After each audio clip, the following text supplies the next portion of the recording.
Então, deixa eu ver um microfone sem fio. Tá fácil aí? Depois nós vamos ler Zaqueu, né? Nós vamos ver a historinha de Zaqueu. Mas nós vamos já iniciar com a nossa amiga e os nossos dois amigos umas perguntinhas para ajudar a gente a refletir.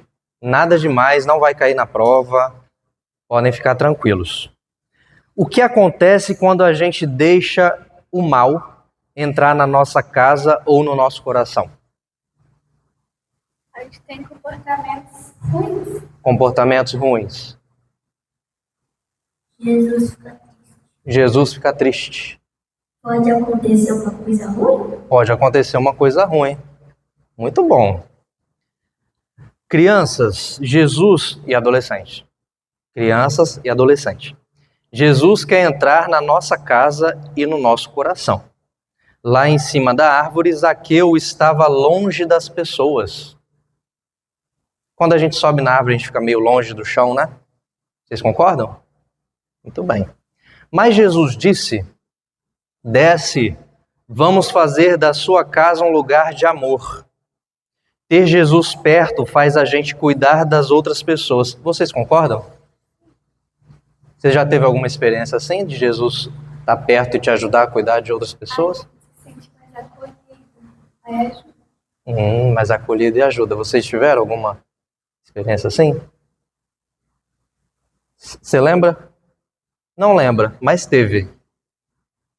Eu acho que eu tive, mas não tô lembrando. Então teve. Eu acho que eu tive, mas não estou lembrando. Então, sim, teve. Então Jesus, quando está perto da gente, ele faz a gente cuidar de outras pessoas, principalmente de quem precisa de ajuda. Vamos fazer nossas casas virar casas do amor de Jesus Cristo? O que vocês acham? Podemos fazer isso? Então, eu vou botar uma musiquinha para tocar. Você já ouviu com certeza, e vocês também, e nós também. E ela vai encerrar esse pequeno momento onde essa adolescente e esses dois meninos nos ajudaram a saber um pouquinho mais do que esse evangelho que nós vamos ler hoje tem para nos ensinar. Vocês podem sentar, agradeço muito a participação de vocês. Vamos ler o evangelho de Lucas 19, 1 a 10. Lucas 19, 1 a 10. Assim diz a palavra do Senhor. Jesus entrou em Jericó e estava atravessando a cidade. Morava ali um homem rico chamado Zaqueu, que era chefe dos cobradores de impostos. Ele estava tentando ver quem era Jesus, mas não podia por causa da multidão, pois Zaqueu era muito baixo. Então correu adiante da multidão e subiu numa figueira brava para ver Jesus, que devia passar por ali. Quando Jesus chegou àquele lugar, olhou para cima e disse a Zaqueu: Zaqueu, desça depressa, pois hoje preciso ficar na sua casa. Zaqueu desceu depressa e o recebeu na sua casa com muita alegria. Todos que viram isso começaram a resmungar. Este homem foi se hospedar na casa de um pecador. Zaqueu se levantou e disse ao Senhor: Escute, Senhor, eu vou dar a metade dos meus bens aos pobres, e se roubei alguém, vou devolver 4 vezes mais. Então Jesus disse: Hoje a salvação entrou nesta casa, pois este homem também é descendente de Abraão, porque o Filho do Homem veio buscar e salvar quem está perdido. Amém. A igreja pode sentar.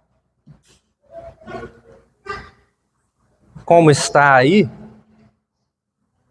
um título para mexer um pouquinho com a nossa imaginação: Um rico no fundo do abismo, 247 metros mais próximo da superfície, e veio a salvação. E uma imagem mostrando o abismo, e ali uma árvore com uma luz brilhando e indicando 3 metros. Nós vamos entender o significado disso, eu espero, E o que quer esse título a nos colocar para pensar, a trabalhar com a nossa forma de refletir e interpretar esse evangelho. Então, 250 metros abaixo do nível do mar, considerado o ponto mais baixo da Terra continental, alimentada pela nascente de Elias, conforme 1 Reis 18, uma joia verdejante no coração do deserto. Jericó é considerado o oásis mais antigo do mundo, uma rota estratégica de comércio que ligava o Mar Morto ao Mediterrâneo, por onde também o dinheiro fluía como as águas do Jordão e com ele a injustiça. Então nós temos aqui uma descrição geográfica, histórica, uma descrição também crítica, de denúncia. Jericó é uma cidade numa profundeza tal que está a 250 metros abaixo do nível do mar e é também um oásis. Um oásis é um lugar onde as pessoas têm acolhida quando atravessam o deserto e ali podem tomar água, se hidratar, descansar. Mas é também um lugar de injustiça, um lugar onde a gente encontra injustiça. A comunhão dos cristãos ricos nas comunidades pioneiras, ou seja, nas primeiras comunidades cristãs, só era plena se realmente desejassem encontrar Cristo e dispor seus bens a serviço dos outros. Então a gente também sabe, ao pesquisar Lucas e conhecer a realidade do tempo da comunidade que Lucas está escrevendo, que havia uma dificuldade com os ricos na comunidade. Havia um tipo de constrangimento, com eles com a sua riqueza e como estarem presentes onde há injustiça. Então a comunhão desses cristãos ricos dependia muito de como eles estavam dispostos a fazer parte da comunidade, inclusive partilhando de seus bens. E aí, 2 perguntas para começar a nos ajudar aqui a mexer com essa ideia. Como que um abismo, como Jericó, poderia gerar uma comunidade de ricos e pobres? Como é que esse abismo, que aí a gente também tem uma metáfora, do abismo, como é que esse buraco, como é que esse abismo, ele pode gerar uma comunidade de ricos e pobres? E a segunda pergunta, será que a multidão que protesta em oposição a Zaqueu e Jesus será beneficiada pela conversão desse homem rico? Tem um grupo protestando, aquele pecador está recebendo Jesus, vai sentar com ele na mesa, na casa de um pecador. Então será que essa multidão que protesta, ela vai também ser beneficiada pela conversão desse homem rico, que é Zaqueu?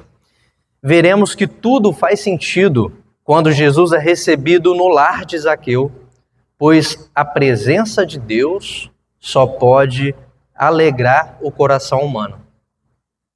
E é fundamental a gente entender isso, que a presença de Deus só pode fazer uma coisa, alegrar o coração humano. Porque se não alegra, é porque as pessoas rejeitaram Deus, e aí não há presença. Mas a presença de Deus, que é Ele que toma a iniciativa, ela só pode alegrar o coração humano. O nome Zaqueu, que significa o puro ou inocente, nem combina com ele a princípio, Zaqueu, esse grande cobrador de impostos, o nome dele significa o puro, o inocente. É uma piada pronta ou revela profundamente seu coração? Coração que buscava responder à pergunta que os discípulos já sabiam responder: quem é Jesus? Quantas vezes nós procuramos responder a esta pergunta? Quem é Jesus? Quantas vezes no Evangelho a gente vê pessoas questionando quem é Jesus? Ou procurando depreciá-lo, ou querendo de fato, buscando Jesus. O pequeno, mas poderoso chefe dos publicanos, e a gente poderia falar o poderoso chefinho, havia depositado todo o seu interesse em ver Jesus. Esse homem poderoso, de baixa estatura, são coisas que ajudam a gente a ver os contrastes, né? Um homem poderoso, de baixa estatura, ele depositou todo o seu interesse em ver Jesus. Tanto é que ele sobe numa árvore, né? Por ser baixinho, ele acertou em subir em uma árvore para ver Jesus, mas Zaqueu foi surpreendido. Zaqueu queria ver Jesus. E aí ele sobe numa árvore. E aí ele é surpreendido.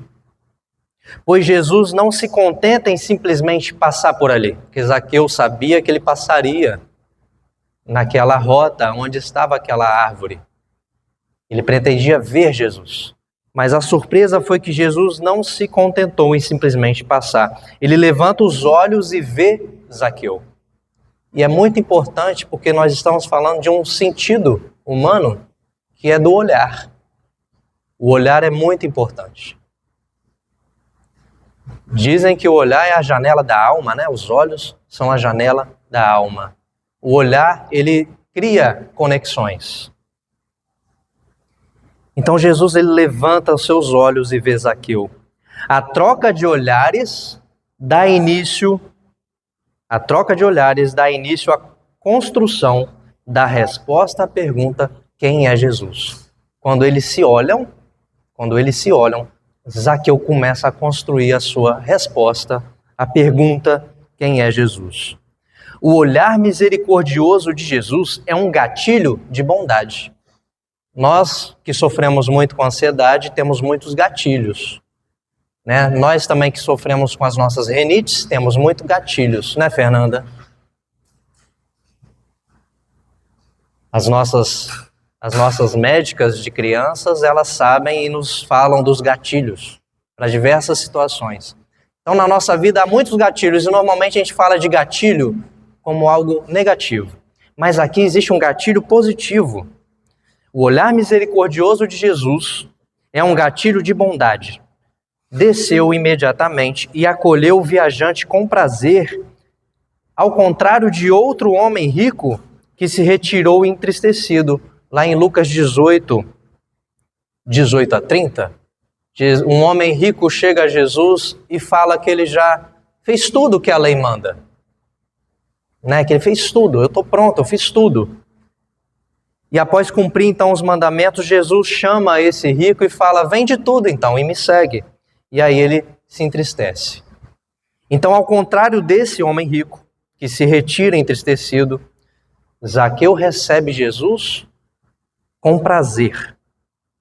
E talvez, tendo ouvido antes a parábola daquele rico que desprezava Lázaro, conforme Lucas 16, 19 a 31, acho que todo mundo se lembra, né? Um grande abismo que separava aqueles dois. Então talvez Zaqueu tenha ouvido a palavra daquele rico que desprezava Lázaro e começou a produzir frutos de arrependimento, conforme João Batista proclamava. Lá em Lucas 3:8, façam coisas que mostrem que vocês se arrependeram dos seus pecados e não digam uns aos outros: nós somos descendentes de Abraão, pois eu afirmo a vocês que até destas pedras Deus pode fazer descendentes de Abraão. João Batista já pregava isso. Zaqueu acho que já ouvia alguma coisa, até antes de Jesus passar. Zaqueu já era incomodado com a palavra de Deus. E a gente vai percebendo que essas leituras, elas têm um sentido. Porque as pessoas caem de paraquedas nas situações da vida. De repente brotou Zaqueu na Bíblia como alguém que não existia. Zaqueu tem uma história pregressa, assim como nós. Em algum momento Jesus se encontrou conosco e nós com ele. Do mesmo jeito, Zaqueu já tinha a sua vida e houve um momento de encontro. Daí começou a buscar a Jesus. E o encontro com o Filho do Homem fez brotar a decisão ética de um Zaqueu comprometido com o reino de Deus. Então é muito interessante a gente notar que esse abismo Jericó, que também mostra os abismos que existem na nossa sociedade, não é apenas um olhar fático, um olhar que a gente fala, olha, é assim a nossa sociedade. Isso é construído. Esse abismo ele foi construído, ou esse buraco foi cavado. Né? Ninguém cai no buraco se esse buraco não foi feito. Indo para a nossa conclusão.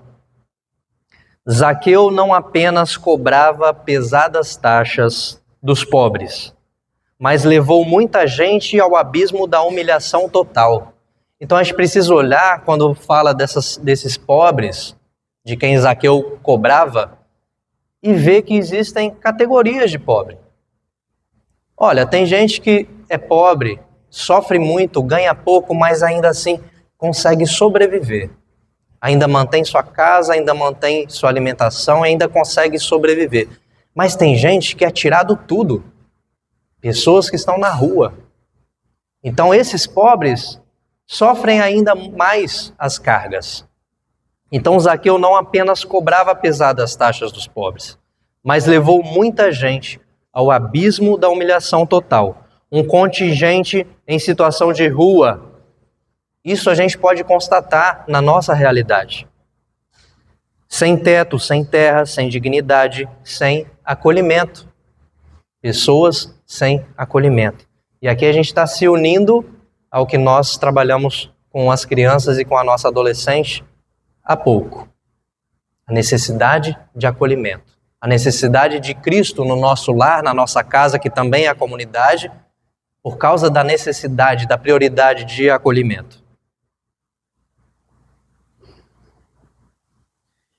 Então, quando Zaqueu encontrou em Jesus a saída de seu abismo existencial, e aqui é preciso a gente olhar para Zaqueu como nós olhamos para nós mesmos. O que Zaqueu é e nós também somos? Pecadores. Não é porque ele era um monstro, né, que cobrava impostos e afundava as pessoas na sua existência, que acabava com a economia de muitas famílias, que ele é mais pecador e nós menos pecadores. Zaqueu, assim como nós, era um pecador. E ele vivia um abismo existencial. Ele estava incomodado desde a pregação de João Batista, desde ter sabido das formas como Jesus fala sobre os ricos e o acúmulo de riqueza.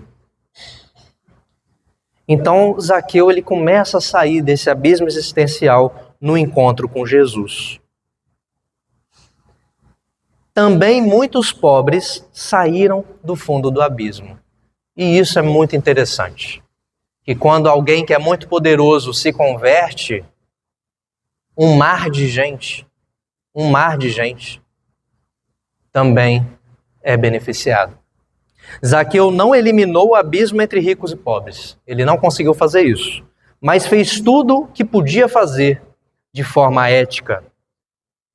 E aí é bom a gente prestar atenção nisso, porque a atitude de Zaqueu, ela é passiva também de muitos questionamentos e críticas. Mas é bom entender que ele fez de forma ética. Deu metade da sua riqueza aos pobres. E destinava a outra metade a um segundo compromisso. Porque parece que ele fez uma coisa só, né? Não, minha riqueza eu dou aos pobres. Mas ele tem um segundo compromisso. Restituir com justiça econômica a quem ele levou à miséria por meio da extorsão e fraude. Qual era a característica de Zaqueu? Que as pessoas falavam. Alguém, e ele próprio admite isso, né? Na mesa com Jesus. Eu extorqui, em outras palavras. Eu fui fraudulento. Eu enganei as pessoas, eu tirei a mais. Além de eu já explorar com muitas taxas, teve gente que eu tirei tudo. Então Zaqueu tem esse segundo compromisso. Então, metade da fortuna dele ele dá aos pobres. E a outra metade parece que ele vai guardar. Se alguém se sentir lesado, eu vou restituir 4 vezes mais. Mas não está falando do si, ele está falando de um compromisso. Essa outra parte eu já estou separando para garantir que aquelas pessoas que foram sim lesadas, elas possam sair da rua, ter um teto, ter seu alimento, ter dignidade. Ao contrário do cego que queria ver de novo, e é imediatamente depois da cura do cego em Jericó, que vem essa passagem de Zaqueu. Ao contrário do cego, que queria ver de novo e suplicava por restos, sentado à beira do caminho, Zaqueu, promotor dessa realidade que o cego vivia, precisava ser visto, mesmo não desejando explicitamente. Ao contrário daquele cego que queria ver, que estava invisibilizado e queria ver, queria ser notado, Zaqueu, ele não estava querendo que abrisse os olhos, mas também foi aberto os seus olhos. Ele só enxergou a realidade a partir do encontro com Cristo. Zaqueu compreendia que Jesus era sensível aos pobres, mas não notaria um rico no abismo. Essa é a compreensão dele. Olha, de tudo que eu tenho ouvido falar desse Jesus, e aí ele está respondendo, quem é Jesus? Ele é sensível aos pobres, mas será que ele vai notar um rico desesperado? Será que ele vai notar um rico no abismo?